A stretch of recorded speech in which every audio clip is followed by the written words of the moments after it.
Hollywood, this is the semi-finals of Dancing with the Stars.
Competition. Here's something unique about this season.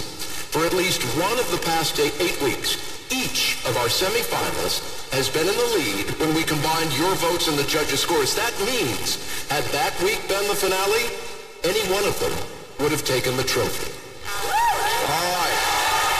Does that surprise you at all, Len? Well, to be honest, Tom, it doesn't totally surprise me because Rumour, Nastia, and Riker have been consistently high scorers. Noah, okay, not always the judges' champion, but 100% the viewers' champion. So anything can happen tonight.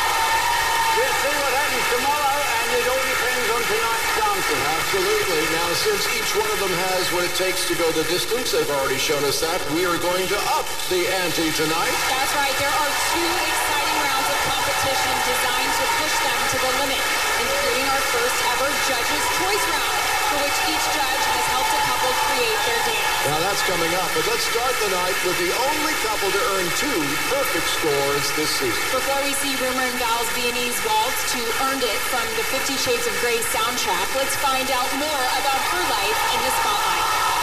I was born in Paducah, Kentucky.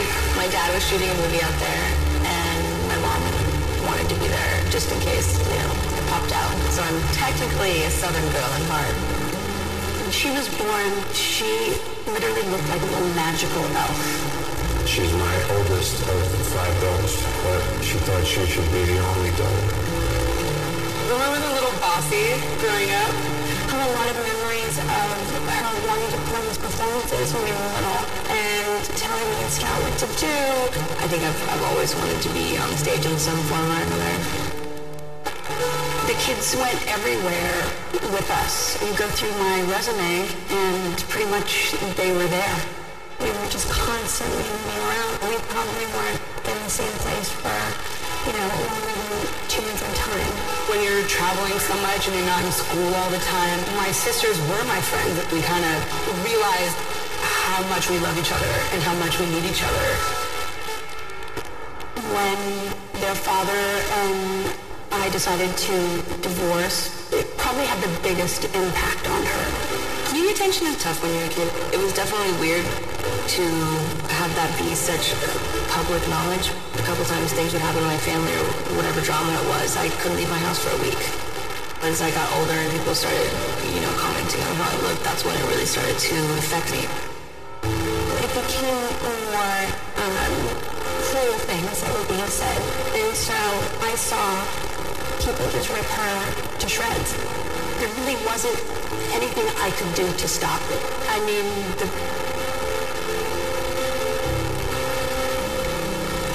her self-esteem was nothing. I could only just keep loving her until she could love herself. When she said, I think I want to do Dancing with the Stars, my whole insides, I have to be honest, were screaming no. But one of the most beautiful things that I've witnessed is watching her passion become greater than her fear. What I saw that no one else brought was a fierce competitor. You are in it to win it. Dancing with the Stars has somehow unlocked her confidence. I've seen Rumor grow more since she's been on Dancing with the Stars than I have in the past 4 years. To see somebody push the envelope the way she is, it's thrilling. It's really, really special that the world is falling in love with her. It has nothing to do with her being my kid or Bruce's kid. It has everything to do with just who she is.